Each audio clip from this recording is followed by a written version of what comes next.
Now join us is the owner of our Atlanta Falcons, Mr. Arthur Blank. How are you doing today, sir? Doing great. Really big day today for Absolutely. our franchise, for our fans, for organization, for me personally. Absolutely. So I'm excited about Coach Quinn. How's the day been so far? Introducing Coach Quinn, a lot of excitement, a lot of buzz here in Flowery Branch about bringing in Coach Quinn, and how's it been for Well, you? I think it's been, it's one thing. People kind of knew, they were guessing the last 2 or 3 weeks, Right. which was fine. We couldn't publicly say anything. But I think the opportunity for the media and therefore our fans to have a chance to get a sense of him personally as opposed to through articles was powerful today, because I think that energy, that enthusiasm, Absolutely. that connection with players and it just comes across in a very direct way. So it's been a wonderful day for the organization. Yeah, I had a chance to sit on that press conference, and just his energy, like you just mentioned, Right. was something that you can definitely feel in the room. Right, And right. as you went through this interview process, what kind of separated him from maybe other guys throughout this process that said, hey, Dan Quinn is Well, is my there were guy? a number of good coaches. We went into the process. We were told this pool is not going to be as deep as in a traditional year. That turned out, I think, to not be the case. We Absolutely. interviewed 7 coaches, and a number of them were very well qualified. What separated Dan, I think, wasn't, offense, defense, or whatever, but is really, his ability to lead and his views on leadership, his views on connection with players, on maximizing, how to get players in their positions where they can play to their strengths. Not so much scheme focused, but really player focused. And then how that energy is going to be communicated with the coordinators and with the position coaches, because part of it is not just the one person, but it's the kind of coaches that he's going to attract. So I think one of the things that is a tremendous credit to Coach Quinn is that while we had to wait for him for seemed like forever, but about 5 weeks approximately, is that a lot of these coordinators and position coaches, as they become more public, were outstanding coaches. And it's a credit to him that they were willing to wait for him to be able to be public and be in a position where he could reach out to them. So they had other opportunities. Yeah. So it's an exciting day for us. You and Coach Quinn both talked about the patience throughout this whole process.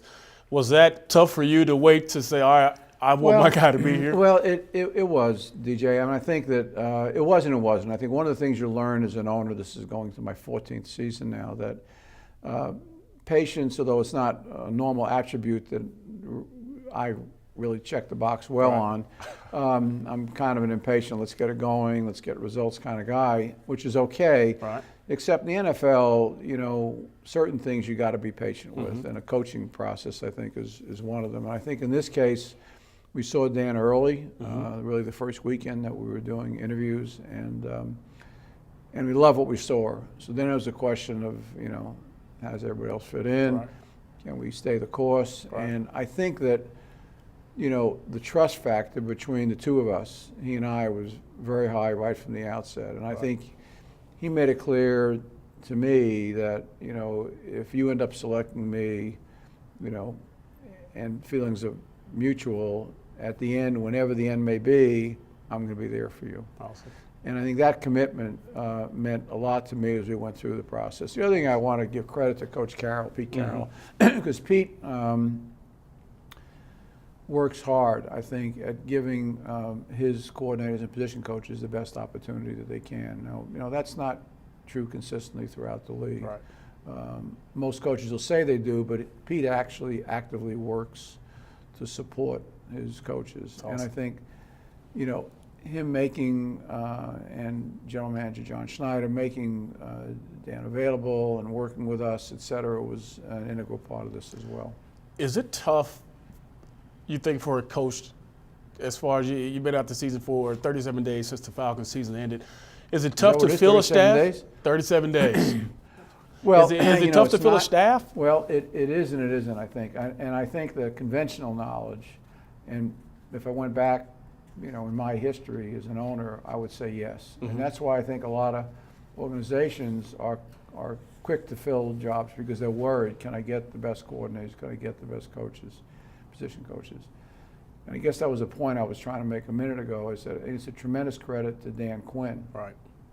that these coordinators and these position coaches had a lot of other choices, but they were very patient in waiting for Dan to get his opportunity so they could commit to him publicly, which they had done, privately, in whatever way they can. You couldn't have a lot of contact with these folks, but they, from prior years' work and having his own list of who he wanted, they were aware of that. So I think it's always a credit to Atlanta and to our franchise, et cetera, but, it was a great credit to him that took a lot of pressure off of us, me as an organization, a search committee. We said, he's going to be our choice, is our choice, and because of who he is and folks' confidence in him, he'll be able to put together a really good coaching staff at the right time. Like a few weeks ago, I had the chance to go down to the preview center and got a tour of the stadium, and I think it's going to be immaculate. It's going to be amazing. I think the fans are going to be so excited when it gets going, so I'm excited about it. Throughout this process, did I ever come up and say, hey, you're going to be moving into a brand new, nice building that's going to be state-of-the-art? I think in the second interview with Dan, we gave him, in the first interview, we gave all the coaches just a little, pamphlet that we had. The second interview, we gave Dan a copy of the locker room layout and some other things that would be really important to him. But we never, it was never like, you should consider joining us as head coach because of the new stadium.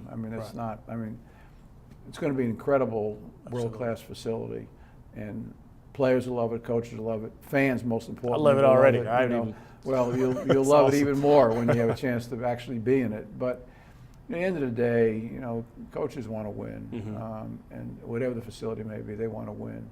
And there were a lot of things playing, I think, to our advantage in that regard. And so it's an exciting day for us. Absolutely. Truly.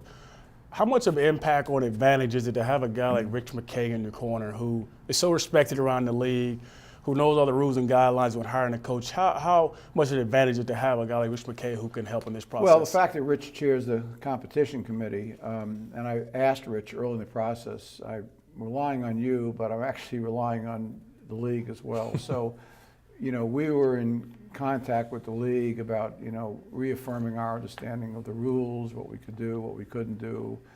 Obviously, Seattle was as well as other teams were, and we all paid a lot of attention to the exact script we had to follow here because we didn't want to trip up over anybody and create a situation that would not be, either respectful or just not produce the kind of result we wanted to. So.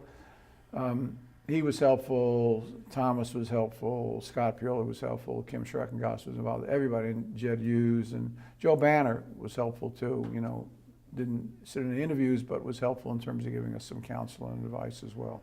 Last thing here for you, Mr. Blake, you earlier talked about, we see the energy, we see how he is a leader, we see everything the intangibles of Coach Quinn, and how big was that to have a guy of that type of caliber come in here and be your head coach and lead this team? Well, I think you want, I'm talking, it's like preaching to the choir because you're a great quarterback and a great leader in your own right. So leadership is critical as a quarterback or as a head coach. And that sets the tone for the players on the field, for the coaches, et cetera. And I think with Dan, it's not manufactured. That motivation, that commitment to energy, that commitment to competitiveness, that commitment to putting players in their best position where they can win. So understanding, it's not about, in my opinion, going through the interview process, it's not about, well, this is my scheme and you better fit into the scheme, otherwise it's more about, we have a way we want to run the offense and defense, and it's a general kind of attributes he talked about in his press conference today. But then looking at, a guy like DJ Shockley and what does he do best? And how do we put him in a position where we can maximize his strengths and where he's in the best position to win versus lose. And I think when you do that consistently, not only do you get a better result, but a guy like DJ Shockley turns around and says, this guy is focused on me and how do I become a winner, more so. So I think that's a great quality that he has. Absolutely. Well, Mr. Blake, I thank you for sitting down with us for here. Thank you. It's always a pleasure It's always as a good former, seeing you. It's always great to see you. As a former player, I'm looking forward to the future. It looks bright, and I am too. thank you for everything you've done and sitting down with us today. Thank you very much.